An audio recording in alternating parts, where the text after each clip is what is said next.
For this week's VIP challenge, I thought I'd do something a little bit different.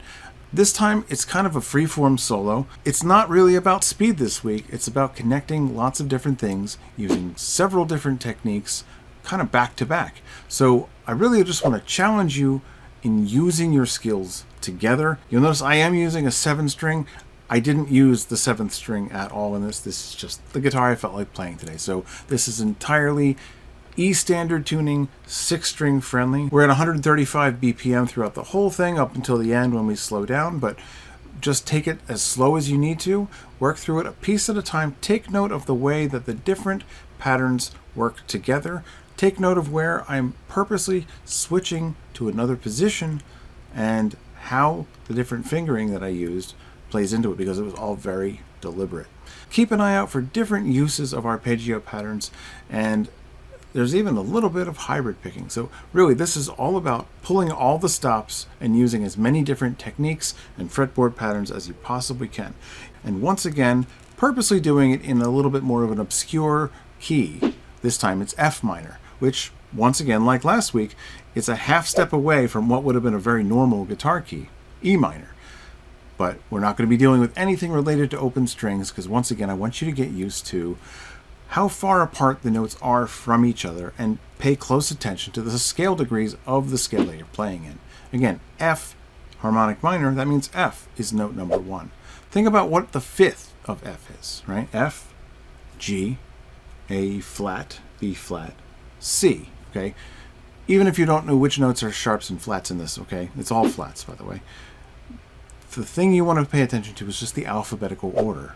Okay, because that's how you're going to find the most important 2 notes in the harmonic minor scale, the root and the 5th. They're all important, don't get me wrong here, but harmony-wise, knowing where you are in the scale, it's important to know where all the root notes are when you're crossing over them, but the 5th is about as important.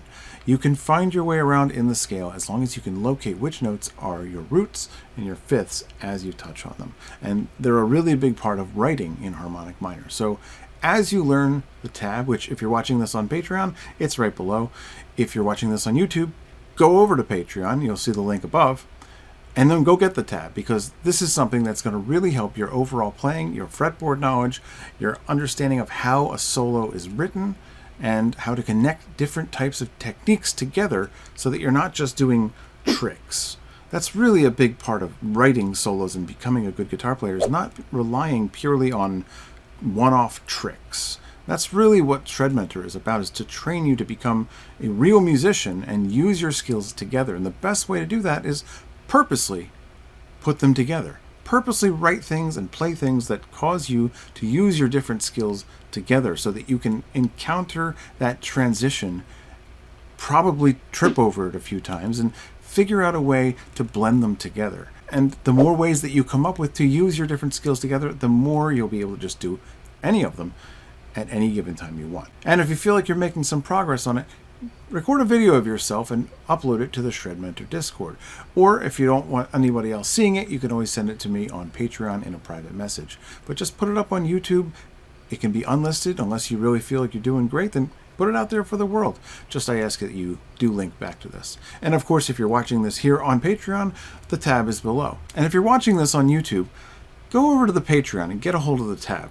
For $25 a month, you get 4 hours of live training. So try it out for a month. See if you're not better by the end of the month, because I guarantee you will be. But I think you're really going to like playing this solo. As much as it's not shred, there are some seriously challenging parts to this, and I find it really rewarding to be able to move around with this kind of freedom. And by exploring how to play a solo like this, it's going to really enrich your vocabulary on the fretboard and your ability to move around freely. So give it a try, and I'd love to see how you do with it.